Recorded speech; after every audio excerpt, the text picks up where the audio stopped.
നമ്മുടെ മക്കൾക്ക് ഉറക്കെ ഒന്ന് ചിരിക്കാൻ പറ്റില്ല, ഉറക്കെ കളിക്കാൻ പറ്റില്ല, കരയാൻ പറ്റില്ല. അപ്പൊ ഇപ്പൊ നമ്മള് സ്വന്തം മണ്ണ്, സ്വന്തം വീട്, അവിടെ ആകുമ്പോൾ നമ്മുടെ കുഞ്ഞുങ്ങളും നമ്മുടെ മുതിർന്നവരും അല്ലാതെ, നമ്മുടെ ഫൈറ്റേഴ്സ് അല്ലാതെ വേറെ ആരെയും നമ്മൾ നോക്കേണ്ട കാര്യമില്ല. നിങ്ങൾ തരുന്ന ഒരു രൂപ പോലും ഞങ്ങളുടെ അവിടെ എഴുതി വെച്ചിരിക്കുന്ന തികയാത്തവർക്ക് എടുക്കാം, തികയുന്നവന് നൽകാം എന്ന് പറയുന്ന ഒരു കോൺസെപ്റ്റ് ഉണ്ട്. അത് ഞങ്ങൾ അവരിലേക്കാണ് എത്തിക്കുന്നത്. അത് ഭദ്രമായി എത്തും. ആർക്കും എന്തും എപ്പോൾ വേണമെങ്കിലും വരാൻ പറ്റുന്ന ഒരു അവസ്ഥയിലൂടെയാണ് നമ്മൾ ഈ ലോകം കടന്നു പോകുന്നത്. പ്രത്യേകിച്ച് ക്യാൻസർ. നമുക്ക് ക്യാൻസർ പോരാളികളോട് സഹതാപമുണ്ട്, സങ്കടമാണ് അവരെ കാണുമ്പോൾ, അവരുടെ കഥകൾ അറിയുമ്പോൾ. പക്ഷെ അവരെ ചേർത്ത് ലൈഫ് ലോങ് കൊണ്ടുപോവാന്ന് പറയുന്നത് ഒരു വലിയ ടാസ്ക്കാണ്. ആ ടാസ്ക്കാണ് ഞങ്ങൾ ഏറ്റെടുത്തിരിക്കുന്നത്.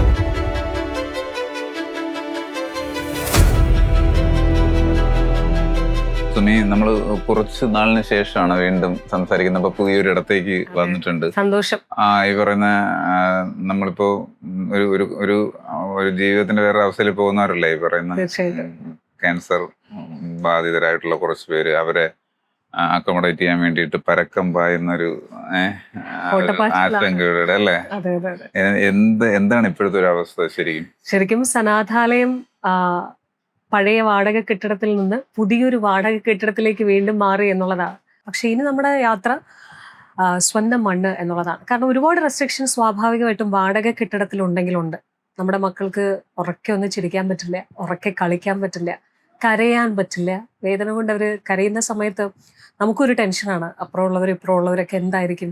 അവർ നമ്മളോട് പറഞ്ഞിട്ടുമുണ്ട്. കാരണം ഞങ്ങൾക്കത് കാണാൻ ബുദ്ധിമുട്ടാണ്. അത് അവരുടെ സങ്കടവും കൺസേണും ആയിരിക്കാം. പക്ഷെ ഇതെല്ലാം കണ്ട് കണ്ണ് ഞങ്ങളുടെ കല്ലായി, അല്ലെങ്കിൽ മനസ്സ് കല്ലായി എന്നൊക്കെ പറയുന്ന പോലെ നമുക്കിത് കൊണ്ടുപോയേ പറ്റൂ. കീമോതെറാപ്പിയിലൂടെയും റേഡിയേഷനിലൂടെയൊക്കെ കടന്നു പോകുന്ന ഒരു സാഹചര്യത്തിൽ അവരനുഭവിക്കുന്ന വേദന മറക്കാൻ നമുക്ക് എന്തൊക്കെ ചെയ്തു കൊടുക്കാനാവോ അതൊക്കെ ഈ ജീവിതത്തിൽ ചെയ്തു കൊടുക്കണം എന്നുള്ളൊരു ലക്ഷ്യമാണ്.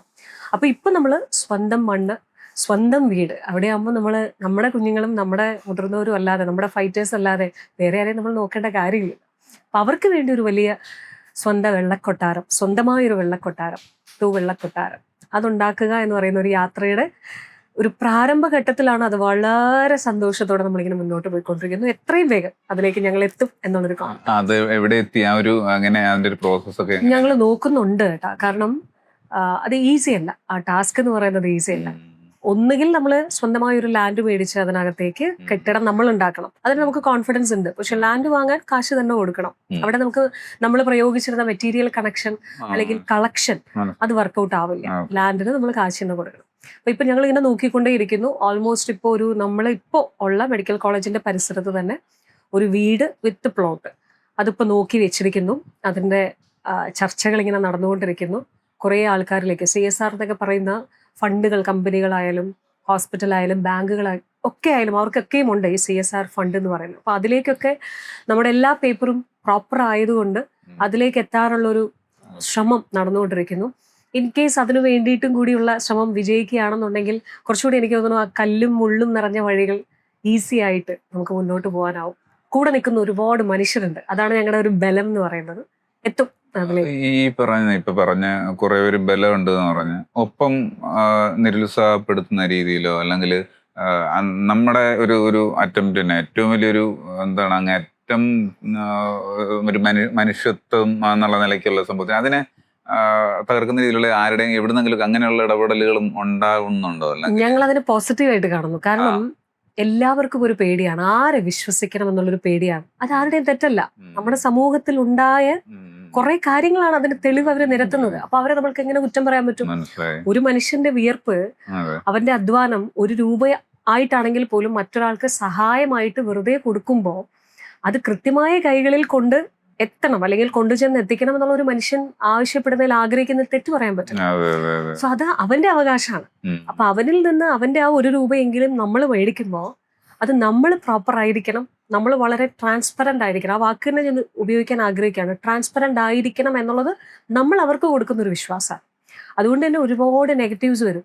പക്ഷെ നമ്മൾ നമ്മുടെ തെളിവുകളെല്ലാം ഇങ്ങനെ നിരത്തും. ഇങ്ങനെയാണ് പോകുന്നത്. നിങ്ങൾക്ക് ഏത് നിമിഷവും വരാം. നിങ്ങൾക്ക് എങ്ങനെ വേണം ഇതിനെക്കുറിച്ച് അന്വേഷിക്കാം. ഞങ്ങളിവിടെ ഉണ്ട്. ഞങ്ങൾ എവിടെയും പോയിട്ടില്ല.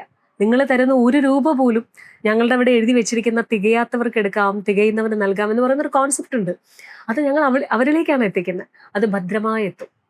ഇനിയും വരാനിരിക്കുന്ന ഒരുപാട് മക്കളുണ്ട്. അങ്ങനെ ഈ ഒരു രോഗത്തോട് പോരടിക്കുന്ന യുദ്ധഭൂമിയിലേക്ക് വരുന്ന പോരാളികൾ ഉണ്ടാകാതിരിക്കട്ടെ എന്ന് ആഗ്രഹിച്ചാലും ദിനം പ്രതി കൂടിക്കൊണ്ടിരിക്കുകയാണ് കേസ്. അപ്പോൾ ആ മനുഷ്യരിലേക്ക് നമുക്ക് എത്തിച്ചേ പറ്റൂ.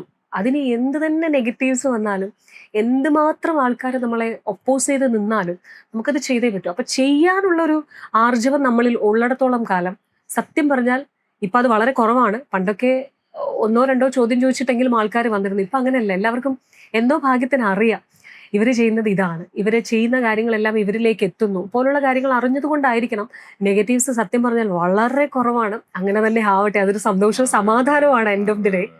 പക്ഷെ ഉണ്ടാകുന്നവരോട് നമ്മൾ ഇതുപോലെ നമ്മൾ വഴക്കുണ്ടാക്കിയിട്ട് കാര്യമില്ല. അവിടെ നമ്മൾ എതിർക്കാൻ വേണ്ടി നമ്മള് ഞാനാണ് ശരി, അവന്റെ ശരി അവന്റെയാണ്, എന്റെ ശരിയാണ് എന്റെ. അപ്പൊ ഞാൻ എന്റെ ശരി പറഞ്ഞ് ബോധിപ്പിക്കുക എന്ന് പറയുന്ന ഒരു ഉത്തരവാദിത്വം ഉണ്ടല്ലോ, അത് ചെയ്തു കൊടുത്താൽ ഓക്കെ ശരി ഞാനും ഉണ്ടാവും കൂടെ എന്ന് പറഞ്ഞിട്ടായിരിക്കാം ആ നെഗറ്റീവ് പറഞ്ഞ് മുന്നോട്ട് വന്ന ആള് പിന്നീട് നമ്മുടെ ഒപ്പം ചേരുന്നു. സുമി, ഇപ്പൊ ഇതിൽ കാണുന്ന ഇപ്പൊ സുമിയും ഫിറോസും ഒക്കെ മുൻനിരയിലുണ്ട് ഇത് കൊണ്ടുപോകാനായിട്ട്. അപ്പോൾ ഒപ്പം ഒരു ആശങ്ക ഉണ്ടാവും. ഏറ്റവും വലിയൊരു മനസ്സിൽ ഇവരെ സംരക്ഷിക്കുക, അല്ലെങ്കിൽ അവർക്ക് വേണ്ടിയിട്ടൊരു ഇടമൊരുക്കി കൊടുക്കുക, പിന്നെ അവരെല്ലാം ഒരു പൂർണ്ണ ആരോഗ്യവതിയും ആരോഗ്യവാന്മാരായിട്ട് പുറത്തിറങ്ങി പോവുക എന്നൊക്കെ ആ ഒരു ചിന്ത മനസ്സിലുണ്ട്, ആ ഒരു ആഗ്രഹമുണ്ട്. ഇതിന്റെ മുമ്പിലുള്ള ഒരു വെല്ലുവിളി, അല്ലെങ്കിൽ മുമ്പോട്ട് പോകുമ്പോൾ ഒരു ആശങ്ക, അല്ലെങ്കിൽ ഈ പറയുന്ന പോലെ ഇവരെ കുറിച്ചൊക്കെ ഇതൊക്കെ ചേർന്നതായിരിക്കില്ലേ ഈ പറയുന്ന വെറുതെ ഇത് നടത്തിക്കൊണ്ട് പോകുക മാത്രമല്ലല്ലോ, ഇതൊരു മനസ്സെന്ന് പറഞ്ഞൊരു സാധനമുണ്ട്, ഇവരുമായിട്ട് കണക്ട് ചെയ്ത് നിൽക്കുന്ന ഒരു മനസ്സുണ്ട്. എങ്ങനെയാ ഇതിനെയൊക്കെ?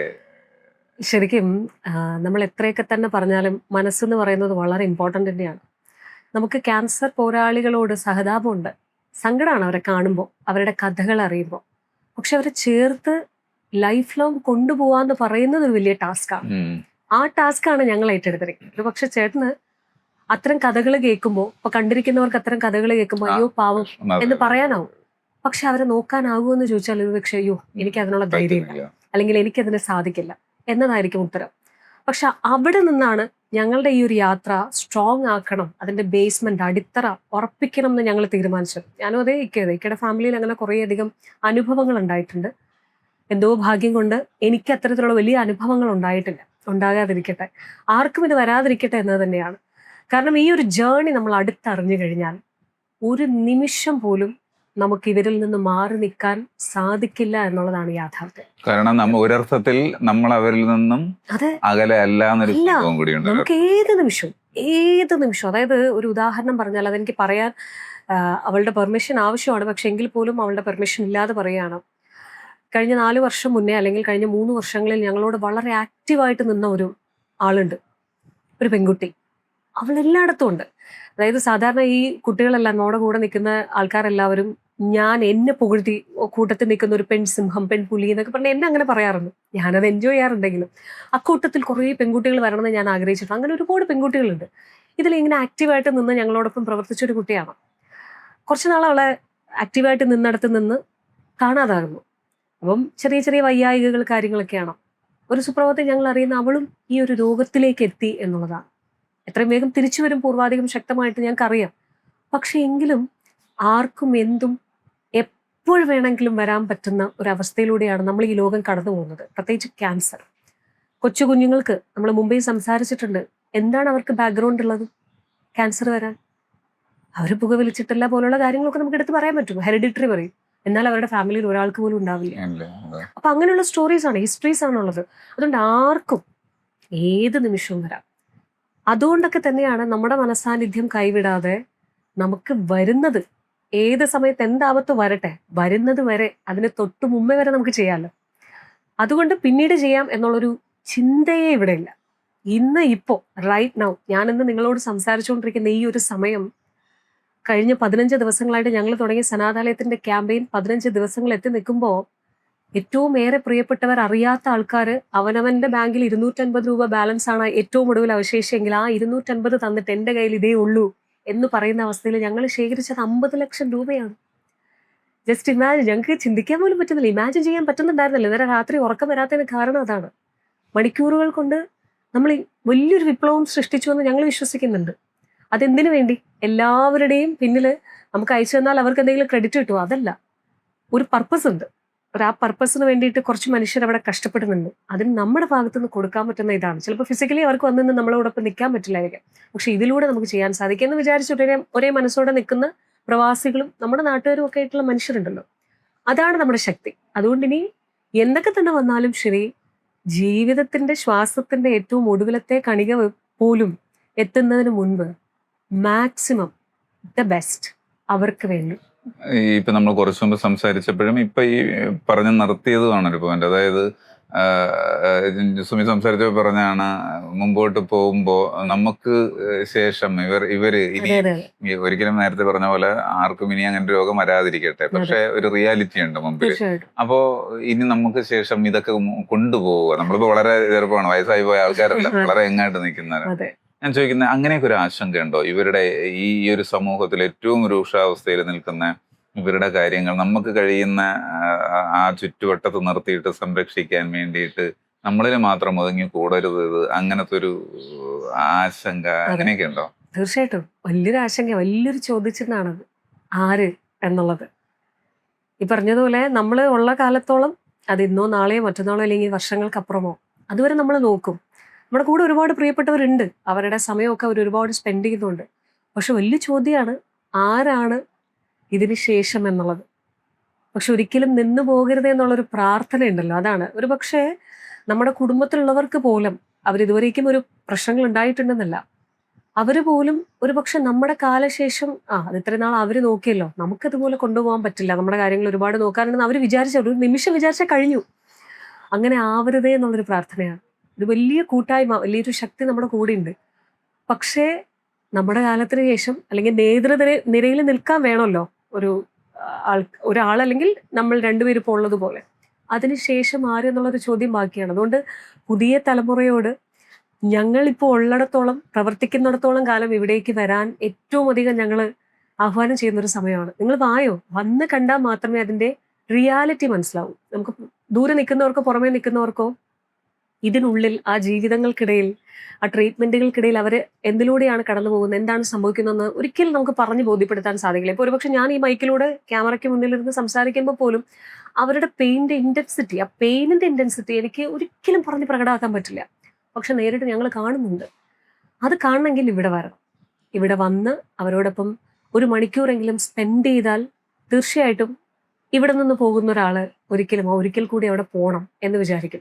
പക്ഷെ അത് തുടർന്ന് എത്ര നാൾ അവർ കൊണ്ടുപോകും എന്നുള്ളത് വീണ്ടും ചോദ്യചിഹ്നമാണ്, ആശങ്കയാണ്. പക്ഷെ ചെയ്തു വെച്ചതെല്ലാം പുണ്യമാണ്. അവരുടെയൊക്കെ പ്രാർത്ഥന ഉണ്ടെങ്കിൽ തീർച്ചയായിട്ടും ആരെങ്കിലും ഒക്കെ മുന്നോട്ട് വരും എന്നുള്ളൊരു വിശ്വാസം. സുമി മുമ്പ് ചോദിച്ചത് ഒരിക്കൽ ചോദിച്ചാണ്, അതിൻ്റെ ഒരു എക്സ്റ്റൻഡ് ആയിട്ടാണ് ഞാൻ ചോദിക്കുന്നത്. അതായത് നമ്മൾ എന്ത് പഠിച്ചിട്ടാണ് നമ്മൾ ഇങ്ങനെ ഒരു ഇവരെ സംരക്ഷിക്കേണ്ടതുണ്ട് ഞാൻ, അല്ലെങ്കിൽ നമ്മൾ കണ്ടിട്ട് സഹതപിച്ച് പോവേണ്ടവരല്ല എന്നും മുമ്പിൽ നിന്നിട്ട് നമ്മൾ ഇവരെ നോക്കേണ്ടതുണ്ട് എന്നൊരു തിരിച്ചറിവുണ്ടായൊരു ഘട്ടവും ഇവരെ നോക്കി തുടങ്ങിയതിന് ശേഷം സുമി കൂടുതൽ എന്ത് തിരിച്ചറിവ് നേടി എന്നുള്ളതൊക്കെ ഉണ്ട്. എന്താണ് അതിന് പറയാനുണ്ടാവുന്നത്?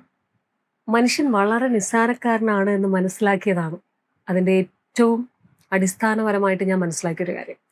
അവനിനി എത്ര വലിയവനാണെങ്കിലും, എത്ര പണമുള്ളവനാണെങ്കിലും, എത്ര ഫെയിം ഉള്ളവനാണെങ്കിലും, എത്ര തന്നെ ലൈഫിൽ അച്ചീവ്മെന്റ്സ് നേടിയിട്ടുണ്ടെങ്കിലും, ഒരു രോഗം വന്ന, ഒരാരോഗ്യം അല്ലെങ്കിൽ ആരോഗ്യസ്ഥിതി മോശമായാൽ നമ്മൾ ഈ കാണുന്ന എല്ലാവരും പോലെ നമ്മളും ഈക്വലാണ് എന്നുള്ള താൽക്കാലികമാണ് നമ്മുടെയൊക്കെ ലൈഫ്.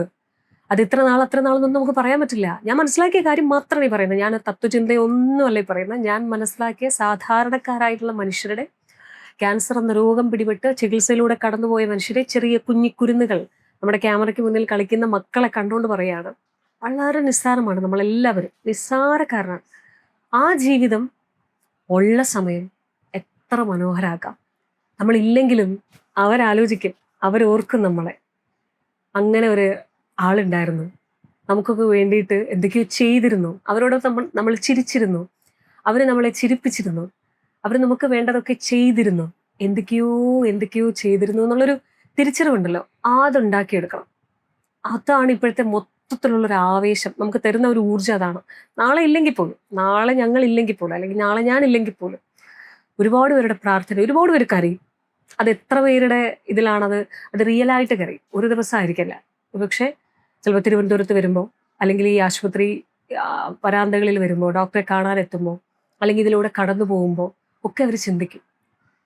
അങ്ങനെ നമ്മൾ പേരെടുക്കുന്നതിലായിരിക്കും നല്ലതെന്ന് എനിക്ക് തോന്നുന്നു. സുമി പറഞ്ഞ പോലെ ഒരു ഒരു സാധാരണ നമ്മളിപ്പോ എല്ലാരും മാറി നിന്ന്, നേരത്തെ പറഞ്ഞല്ലോ, മാറി നിന്ന് സഹതപിക്കും, അല്ലെങ്കിൽ വളരെ ദയോടുകൂടിയൊക്കെ സംസാരിക്കും. അതിലപ്പുറം ആരും എത്രത്തോളം മുമ്പോട്ട് വരുന്നുണ്ടെന്നുള്ള വലിയൊരു സംഭവമാണ്. അപ്പൊ സുമി പറയുന്ന പോലെ ഒരു ജീവിതത്തിന്റെ പൂർണ്ണമായ സമയം, മുഴുവൻ സമയവും ഏകദേശം അവരോടൊപ്പമാണ്, അല്ലെങ്കിൽ അവരെ സംരക്ഷിക്കാൻ വേണ്ടിയിട്ടുള്ള ഒരു നെട്ടഘട്ടത്തിലാണ്. തീർച്ചയായിട്ടും. അപ്പോൾ ഞാൻ ചോദിക്കുന്നത്, ഇതിനിടയിൽ എപ്പോഴെങ്കിലും ഒക്കെ ചെന്നിട്ടുണ്ട് എനിക്ക് ഒരു സാധാരണഗതിയിൽ ജീവിക്കേണ്ടുന്ന ചിലതെങ്കിലും എനിക്ക് നഷ്ടപ്പെട്ടു പോയിട്ടുണ്ട് എന്ന്, അങ്ങനെയൊക്കെ ചിന്തിച്ചിട്ടുണ്ട് ഒരു സമയം പോയി എന്നൊക്കെ? എനിക്ക് നഷ്ടപ്പെട്ടിട്ടുണ്ടെന്ന് ഞാൻ ചിന്തിക്കുന്നില്ല, ഞാൻ നേടിയിട്ടുണ്ടെന്നാണ് ചിന്തിക്കുന്നത്. ഇവരെ നോക്കിയിട്ട് ഇവരുടെ കൂടെ ഞാൻ ജീവിക്കുമ്പോൾ ഞാൻ എന്തോരം കാര്യങ്ങൾ നേടി. ചെറിയ ചെറിയ കാര്യങ്ങൾ, സങ്കടങ്ങൾ എല്ലാ മനുഷ്യർക്കും ഉണ്ടാവും. പക്ഷെ ഞാൻ സ്കൂളിൽ പോയി, അല്ലെങ്കിൽ നല്ലൊരു വീട്ടിൽ സമാധാനത്തോടെ ആരോഗ്യത്തോടെ ഉറങ്ങുന്നു, എല്ലാ ഭക്ഷണവും എനിക്ക് കഴിക്കാം, ഒരു റെസ്ട്രിക്ഷനും എൻ്റെ ഭക്ഷണത്തിനില്ല, എൻ്റെ കൂട്ടത്തിൽ ഇരിക്കാനും നിൽക്കാനും കളിക്കാനും ഒക്കെ ആൾക്കാരുണ്ട്. ഇതൊക്കെ മിസ് ചെയ്ത് മനുഷ്യരോടൊപ്പമാണ് ഞാൻ ജീവിക്കുന്നത്. അപ്പോൾ എനിക്ക് നേട്ടങ്ങളാണ്, നഷ്ടങ്ങളല്ല സംഭവിച്ചിട്ടുള്ളത്. നഷ്ടങ്ങൾ സംഭവിക്കുന്നത് എപ്പോഴാ? നമുക്ക് ഒന്നുമില്ല, അല്ലെങ്കിൽ നമ്മളങ്ങനെ ചിന്തിക്കുന്നത് എന്ന് പറയുന്നത്, എനിക്ക് തോന്നുന്നു അങ്ങനെ അല്ലെങ്കിൽ ചിന്തിക്കുന്ന ആൾക്കാർ ഇവിടെ വന്നാൽ മതി, നമുക്ക് ആ ചിന്ത മാറ്റിക്കൊടുക്കാൻ പറ്റും. എനിക്ക് ആരും ഇല്ലയെന്ന് തോന്നുമ്പോൾ ഇവിടെ വന്ന് കുറച്ച് നേരം കോമളയുടെ കൂടെ ഇരുന്നാൽ മതി. കോമള എന്ന് പറയുന്നത് ബാംഗ്ലൂരുകാരി, തമിഴത്തി കൊച്ചാ. അവളുടെ ഒരു വിരലില്ല, എനിക്ക് 10 വിരലുണ്ട്, ചേട്ടനുണ്ട്, കണ്ടുകൊണ്ടിരിക്കുന്ന എല്ലാവർക്കും ഉണ്ട്. അവൻ്റെ വിരൽ മുറിച്ചു മാറ്റിയതാ. ആ കുഞ്ഞിന് റൈറ്റ് ഹാൻഡ് ഉണ്ട്, ലെഫ്റ്റ് ഹാൻഡിലതാണ്. ആ വിരലില്ലാതെയാണ് കുട്ടി നിൽക്കുന്നത്. നമ്മൾ സാധാരണ ഇങ്ങനെയൊക്കെ നിന്നിട്ട് ചെയ്യുന്ന പോലെ, അതാണ് അവളുടെ കൈൻ്റെ അവസ്ഥ. അപ്പം എനിക്കതില്ലേ? അപ്പം എനിക്ക് നഷ്ടമാണോ ലാഭമാണോ? അത്രയും അത്ര സിമ്പിളാണ്. ഇപ്പോഴും നമ്മളിപ്പോ സാധാരണഗതിയിലൊക്കെ എല്ലാവരും ഒരു നേരത്തെ പറഞ്ഞ പോലെ ഒരു ഫെയിം നേടാൻ വേണ്ടിയിട്ട്, അല്ലെങ്കിൽ ഒരു മത്സരത്തിന് കുട്ടീൻ്റെ മോൾക്ക് അത് കിട്ടിയിട്ടില്ല, അല്ലെങ്കിൽ എനിക്ക്, അല്ലെങ്കിൽ ഒരു റെക്കഗ്നേഷൻ കിട്ടിയിട്ടില്ല, അവസരങ്ങൾ കിട്ടിയിട്ടില്ല എന്ന് പറഞ്ഞിട്ട് ആത്മഹത്യ ചെയ്യുന്നു, അല്ലെങ്കിൽ പ്രണയം ഒരിടത്ത് വന്നിട്ട് വിട്ടിട്ട് പോയപ്പോ ആത്മഹത്യ ചെയ്തു പോകുന്നു. അപ്പൊ പല കാരണങ്ങളിൽ നിരാശരായിട്ട് തകർന്നു പോകുന്ന ആൾക്കാരാണ്. അവരോടൊക്കെ എന്ത് തോന്നുന്നു? സഹതാപമാണ് ശരിക്കും. പുച്ഛം എന്ന വാക്ക് ഞാൻ ഉദ്ദേശിക്കുന്നില്ല, ഉപയോഗിക്കാൻ ആഗ്രഹിക്കുന്നില്ല. സഹതാപമാണ്. നമുക്ക് കിട്ടിയ ജീവിതം ഇത്രയും മാത്രം വിശാലമായിട്ട്, മനോഹരമായിട്ട് കാണാനും കേൾക്കാനും സ്പർശിക്കാനും അറിയാനും ജീവിക്കാനും ഉള്ള എല്ലാം കിട്ടിയിട്ടുണ്ട്. അതിന്റെ ബേസ് എന്ന് പറയുന്നത്, വീണ്ടും ഞാൻ പറയുന്നു, ആരോഗ്യം തന്നെയാണ്. ആരോഗ്യമുള്ളൊരു ജീവിതമാണ്, അല്ലെങ്കിൽ ജീവിതത്തിലൂടെയാണ് നിങ്ങൾ കടന്നു പോകുന്നതെങ്കിൽ ബാക്കിയെല്ലാം നമുക്ക് നേടാനാകുന്നതാണ്. ആരോഗ്യം നമുക്ക് പണം കൊണ്ടൊന്നും നേടിയെടുക്കാൻ പറ്റുന്നതല്ല. അത് പോയാ പോയി.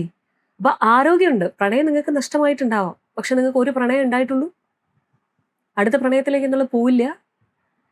ആരോഗ്യം നിങ്ങൾക്ക് നഷ്ടമായാൽ ആരോഗ്യം വീണ്ടെടുക്കാൻ നിങ്ങൾ എന്തോരം സ്ട്രഗിൾ ചെയ്യും. എന്നാലും പൂർണ്ണ ആരോഗ്യത്തോടെ നിങ്ങൾക്ക് തിരിച്ചു വരാൻ പറ്റുമോ? ഡയബറ്റീസ് വന്നൊരു വ്യക്തിക്ക് ലൈഫ് ലോങ് അതുണ്ട് എന്ന് പറയുന്നല്ലോ. ഇപ്പം നമ്മുടെ ജീവിതത്തിൽ എപ്പോഴും ഉള്ളൊരു സംഭവമാണെന്ന് പറഞ്ഞാലും ലൈഫ് ലോങ് ഇഞ്ചക്ഷനും മരുന്നുമായിട്ട് മുമ്പോട്ട് പോകില്ലേ? അതാണ്. വൺസ് പ്രണയമായാലും ആത്മഹത്യ ആയാലും എന്ത് തന്നെ ആയാലും നിങ്ങളിൽ നിന്ന് പോയി എന്ന് ചിന്തിക്കുന്ന സമയത്ത് നിങ്ങൾ പോയി കാണേണ്ടത് ജനറൽ ഹോസ്പിറ്റലിന്റെ 9ാം വാർഡോ, മെഡിക്കൽ കോളേജിൽ പോയിട്ട് അവിടുത്തെ പല വാർഡുകളോ, ഇല്ലെങ്കിൽ ഞങ്ങളുടെ RCCയിൽ പോയി പീഡിയാട്രിക് വാർഡോ, അല്ലെങ്കിൽ നമ്മുടെ മെന്റൽ ഹോസ്പിറ്റലിലെ പല പല വാർഡുകളുണ്ട്. അവിടെ ഒന്ന് പോയി നോക്കിയാൽ മതി. നേടിയതൊക്കെയും എത്ര മനോഹരമായിരുന്നു, നേടാൻ എത്രയോ മനോഹരമായിട്ടുള്ളതുണ്ട് എന്നത് തിരിച്ചറിയാനാവും. പിന്നെ ആത്മഹത്യ പോയിട്ട് ഒന്ന് തിരിഞ്ഞു പോലും ചിന്തിക്കാൻ നിങ്ങൾക്ക് ഒരു സമയം ഉണ്ടാവില്ല. ഒരു ചോദ്യം കൂടി ഉള്ളൂ. അതിലൊന്ന്, ഈ പറയുന്ന പോലെ സുമിയുടെ ഒരു വലിയൊരു സംരംഭമുണ്ട്. അതിൽ ഇതുവഴി കാണുന്നവർ പോലും അതിൻ്റെ മുന്നിലേക്ക് വരട്ടെ, അല്ലെങ്കിൽ നിങ്ങളോടൊപ്പം നിൽക്കാൻ വരട്ടെ എന്നൊരു ആഗ്രഹം മനസ്സുകൊണ്ടാണ് ഞാൻ പറയണേ. അങ്ങനെ ആഗ്രഹിക്കുന്നുണ്ട്. ഒരു ചോദ്യം എന്നുള്ളത്, എങ്ങനെയാണ് ജീവിക്കേണ്ടത് ഒരു മനുഷ്യൻ? എന്തായി ജീവിക്കണം, എങ്ങനെ ജീവിക്കണം എന്നുള്ളൊരു ചോദ്യം ചോദിച്ചാൽ എന്താണ് സുമിക്ക് പറയാനുണ്ടാകുന്നത്? ഇതെല്ലാം ഈ അനുഭവത്തിൽ നിന്നൊക്കെ, ഇതിലിപ്പോ ഒരു അനുഭവമൊന്നും ഇല്ല ശരിക്കും പറഞ്ഞാൽ. ഒരു മനുഷ്യന്റെ കുട്ടികൾ, ഞാനിപ്പോ വരുമ്പോ ഇവിടെ കണ്ടതാണ്, അസുഖം വന്ന ഒരു 4-5 വയസ്സായ ഒരു കുട്ടി ഇവിടെ 5-6 വയസ്സാണ്, മാക്സിമം 7 വയസ്സ് കുട്ടി നിൽപ്പുണ്ട്. അപ്പോൾ ഞാനിപ്പം അനീഷിനോട് പറഞ്ഞതാണ്, നമ്മളൊക്കെ എത്ര ലക്കിയാണ്, നമുക്കൊരു കുഴപ്പമില്ല. അപ്പൊ ഇത് കാണുമ്പോ പുള്ളിക്കാരനും ഡൗൺ ആയിട്ട്. ഞാൻ ചോദിക്കുന്നത് അതാണ്, എന്തായി ജീവിക്കണമെങ്കിൽ ഇങ്ങനെ ജീവിക്കണം എന്നുള്ളൊരു ചോദ്യത്തിനൊരു എന്ത് മറുപടിയാ? വളരെ സിമ്പിളായിട്ട് പറഞ്ഞ മനുഷ്യന് മനുഷ്യനായിട്ട് ജീവിക്കണം എന്നുണ്ടെങ്കിൽ കൂടെ ജീവിക്കുന്ന സഹജീവികളെ മനസ്സിലാക്കി ജീവിച്ചാൽ മാത്രം മതി. ഞാൻ ഈ പറഞ്ഞതുപോലെ ഒരുപാട് കാഴ്ചകളുണ്ട്, നമ്മൾ കണ്ണടച്ച് കളയുന്ന കുറേ കാഴ്ചകൾ. അതിലൊന്നാണ് ചേട്ടൻ പറഞ്ഞ നേരത്തെ കാഴ്ച. ഇവിടെ വന്നപ്പോൾ ആ മക്കള് ക്യാൻസർ പേഷ്യൻസ് ആണെന്ന് മനസ്സിലായില്ല. അവർ കളിക്കുകയായിരുന്നു, നിഷ്കളങ്കമായി കളിക്കുകയായിരുന്നു. പക്ഷെ ഇൻഡെപ്തായിട്ട് അവരുടെ ജീവിതം അറിഞ്ഞപ്പോൾ ഒരു കുടുംബത്തിൽ നിന്ന് ഒരു കുട്ടിക്ക് ക്യാൻസർ വന്നാൽ ആ കുടുംബം മുഴുവൻ പെട്ടുപോവാണ്. അവന് പണം ഉണ്ടെങ്കിലും ഇല്ലെങ്കിലും ഒക്കെ അവൻ അറിയിക്കുകയാണ്. നമ്മൾ സിമ്പതറ്റിക് ആവരുത്, എംപതറ്റിക് ആയിട്ടിരുന്നാൽ മതി. സഹജീവികളെ അറിയാൻ. ഒരു പക്ഷേ അവൻ പറയാൻ മടിക്കുന്ന പല കാര്യങ്ങളുണ്ടാവും. എനിക്ക് സങ്കടം ഉണ്ടെന്ന് ഞാൻ ചിലപ്പോൾ പറയില്ല, പക്ഷെ എൻ്റെ മൗനത്തിൽ നിന്ന് പോലും നിങ്ങൾക്ക് തിരിച്ചറിയാനാകും എന്നുണ്ടെങ്കിൽ അതാണ് ആത്മബന്ധമെന്ന് ഞാൻ വിശ്വസിക്കും. അങ്ങനെ അറിയാനാകുക എന്ന് പറയുന്നതാണ്. ഒരാൾ നമ്മളടുത്തിരിക്കുമ്പോൾ എല്ലാ ദിവസവും കാണുന്ന ഒരാളാണ്, അവൻ എല്ലാ ദിവസവും ചിരിച്ചുകൊണ്ടാണ് നമ്മൾ കാണുന്നത്. അവനൊരു തരത്തിലുള്ള പ്രശ്നങ്ങൾ നമ്മൾ പുറമേ കാണുന്നില്ല. പക്ഷേ കൂട്ടത്തിൽ പോലും അല്ലെങ്കിൽ ഏറ്റവും നല്ല ക്രൗഡിൽ പോലും അവൻ മനസ്സുകൊണ്ട് ഒറ്റപ്പെട്ടിട്ടായിരിക്കും. ക്രൗഡിൽ അവൻ വളരെ പ്ലസന്റബിൾ ആയിരിക്കും, പ്രസന്റബിൾ ആയിരിക്കും, പക്ഷെ അവൻ മനസ്സുകൊണ്ട് ഒറ്റപ്പെടും. പക്ഷെ അത് തിരിച്ചറിയാനാകുക എന്ന് പറയുന്നത് വലിയൊരു ടാസ്ക്കാണ് നമ്മളെ സംബന്ധിച്ച്. അതിന് നിങ്ങൾക്ക് സാധിക്കുന്നുണ്ടോ, നിങ്ങളാണ് യഥാർത്ഥ മനുഷ്യൻ. അല്ലാതെ നമ്മുടെ കാര്യം മാത്രം നോക്കി എല്ലാ ദിവസവും രാവിലെ എഴുന്നേൽക്കുന്നു, ഓഫീസിൽ പോകുന്നു, സാധനങ്ങൾ മേടിക്കുന്നു, തിരിച്ചു വരുന്നു, അടുക്കളയിൽ കയറുന്നു, ഭക്ഷണം ഉണ്ടാകുന്നു, വീണ്ടും കഴിക്കുന്നു, കിടന്നുറങ്ങുന്നു, വീണ്ടും രാവിലെ അത് തന്നെ റൂട്ടീനിലേക്ക് നമ്മൾ പോവുകയാണെന്നുണ്ടെങ്കിൽ നമ്മൾ ജീവിക്കുന്നില്ല എന്നാണ് എൻ്റെ അർത്ഥം. നേരത്തെ പറഞ്ഞൊരു പോയിന്റ് എങ്കിൽ നമുക്ക് നമ്മളോട് ഒരു പുച്ഛം തോന്നും അല്ലേ?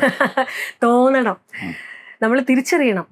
കിടന്നുറങ്ങുന്നതിന് മുമ്പ് ഞാനിത് എന്ത് ചെയ്തു, അല്ലെങ്കിൽ ഞാനിത് എന്തിന് ചെയ്തു, അങ്ങനെ കുറേ വൈ വാട്ട് എന്നൊക്കെ പറയുന്ന കുറേ വാക്കുകളുണ്ടല്ലോ, അത് സ്വയം ചോദിക്കണം. അതിന് ഉത്തരം നിങ്ങൾക്ക് നിങ്ങളെ സന്തോഷിപ്പിക്കുന്ന തരത്തിൽ എഴുതി ചേർക്കാനായാൽ നിങ്ങൾ അന്ന് ജീവിച്ചു. അയ്യോ അത് ഞാൻ എന്താ ചെയ്തേ, ഞാൻ ഒന്നും ചെയ്തില്ലല്ലോ, ഞാൻ കാരണം ആരും സന്തോഷിച്ചുമില്ല, ആര് കാരണം ഞാനും സന്തോഷില്ല, അന്നത്തെ ഡേ പോയി എന്നാണ് എൻ്റെ അർത്ഥം. സോ ഓരോ നിമിഷവും മനോഹരമാക്കണം എന്നുണ്ടെങ്കിൽ മറ്റൊരാളുടെ ലൈഫിൽ നിങ്ങൾക്കൊരു പുഞ്ചിരിയെങ്കിലും കൊടുക്കാനാകണം എന്ന് വിശ്വസിക്കുന്ന ഒരാളാണ് ഞാൻ. കിടന്നുറങ്ങുമ്പോൾ എല്ലാ ദിവസവും ഗ്രാറ്റിറ്റ്യൂഡ് എഴുതുന്ന ഒരാളാണ് ഞാൻ. ഇന്ന് കോമള ചിരിച്ചു, കാരണം എന്താ, അവൾ എന്നോടൊരു സ്കെച്ച് പെന്ന് ചോദിച്ചിട്ടുണ്ടായിരുന്നു, ഇന്ന് ഞാൻ കൊണ്ടുകൊടുത്തു. അത് കൊണ്ട് അവളൊരു പടം വരച്ചിട്ട് എന്നെ കൊണ്ടുവന്ന് കാണിച്ചു. അതിന്ന് എന്നെ സന്തോഷിപ്പിച്ചൊരു കാര്യമാണ്. ഇന്ന് പോകുന്ന സമയത്ത് പല്ല് മുഴുവൻ പുഴുവെടുത്ത അച്ചു നാളെയും ഒരു ചോക്ലേറ്റ് വേണമെന്ന് പറഞ്ഞാൽ ഞാൻ വാങ്ങിച്ചോണ്ട് കൊടുക്കും. അപ്പൊ അത് കിട്ടുമ്പോൾ സുമയാൻറ്റി വാങ്ങിച്ചോണ്ട് തന്നു എന്നെ അവൻ ചിരിച്ച് എന്നോട് താങ്ക്സ് പറയുന്നത് എന്നെ സംബന്ധിച്ച് അന്നത്തെ ദിവസത്തെ സന്തോഷമാണ്. സോ ഓരോ ദിവസവും ഓരോ മൊമെന്റ്സും നമുക്ക് കിട്ടിയത് ഏറ്റവും പ്ലസ് ആയിട്ടാണ്, അഡീഷണൽ ആയിട്ടാണ്. ഇത്ര കാലം ജീവിക്കാന്നൊന്നും നമുക്ക് എവിടെയും പറയാൻ പറ്റില്ല, നമുക്ക് ഒരു ഗ്യാരണ്ടി ഇല്ല നമ്മുടെ ലൈഫിൽ. സോ ഉള്ള സമയം ഈ മൊമെന്റ് ആണെങ്കിൽ ഈ മൊമെന്റ് നിങ്ങൾക്ക് ഓരോരുത്തർക്കും എന്തെങ്കിലും ഒരാൾക്കെങ്കിലും ഒരു സന്തോഷം കൊടുക്കാനായാലും, അത് കാശിലേ അല്ല ഞാൻ പറയുന്നത്, പൈസയുടെ കാര്യത്തിലേ അല്ല, അവരെ ഒന്ന് സന്തോഷിപ്പിക്കാൻ ഒരു വാചകം കൊണ്ടുപോലും നിങ്ങൾക്കായാൽ, ഒരു പക്ഷെ നിങ്ങളുടെ ചിരിയായിരിക്കാം അവരെ ചിരിപ്പിക്കുന്നത്, അല്ലെങ്കിൽ ഒരു വാക്കായിരിക്കാം ചിരിപ്പിക്കുന്നത്, അത് നൽകാനായാൽ യഥാർത്ഥത്തിൽ നിങ്ങൾ അന്ന് ജീവിച്ചു എന്നതാണ് അർത്ഥം. നിങ്ങൾ യഥാർത്ഥ ഒരു മനുഷ്യനായി എന്നാണ് അർത്ഥം. ദേഷ്യപ്പെടാൻ എല്ലാവർക്കും പറ്റും. അത് ഒരു ഉദാഹരണം കൂടെ പറഞ്ഞാൽ, രാവിലെ ഇറങ്ങി വണ്ടി എടുത്തുകൊണ്ട് ഇറങ്ങുമ്പോൾ എന്ത് ഫ്രസ്ട്രേഷൻ വീട്ടിലുണ്ടോ അതെല്ലാം നമ്മൾ കാണിക്കുന്നത് റോഡിലായിരിക്കും. അത് എല്ലാവർക്കും, ഇപ്പൊ എനിക്കും ഉണ്ടാവാറുണ്ട് ദേഷ്യം. അപ്പൊ ഞാൻ തന്നെ എന്നോട് പറയും, അവരെന്ത് വിളിച്ചു, എൻ്റെ ദേഷ്യം ഞാൻ അവരോട് കാണിക്കും. എന്നാൽ അതേസമയം ഞാൻ അവരോട് ചിരിച്ചിട്ട് വണ്ടി ഒന്ന് സ്ലോ ഡൗൺ ചെയ്ത് പൊക്കോ എന്ന് കൈ കാണിക്കുമ്പോൾ അതേ വ്യക്തി നമ്മളെ നോക്കി താങ്ക്സ് പറഞ്ഞിട്ട് പോകും. അപ്പൊ നമ്മളും ചിരിച്ചു പോകും. അങ്ങനെ മാറ്റി ചിന്തിക്കാനും മാറി ചിന്തിക്കാനും മാറാനും നമുക്ക് എന്തുകൊണ്ട് പറ്റുന്നില്ല എന്നാണ്. വിചാരിച്ചാൽ നടക്കും. അങ്ങനെ വിചാരിക്കാൻ ഓരോ പ്രിയപ്പെട്ടവർക്ക് സാധിക്കട്ടെ. അങ്ങനെ ഓരോ ദിവസവും ജീവിക്കാനാകട്ടെ എന്നതാണ് എൻ്റെ ആഗ്രഹം. അതിന് ഞാനും ശ്രമിച്ചുകൊണ്ടേയിരിക്കുന്നു. എൻ്റെ പ്രിയപ്പെട്ടവരും ശ്രമിക്കാൻ ഒരു റിക്വസ്റ്റാണ് എൻ്റെ ഭാഗത്ത്.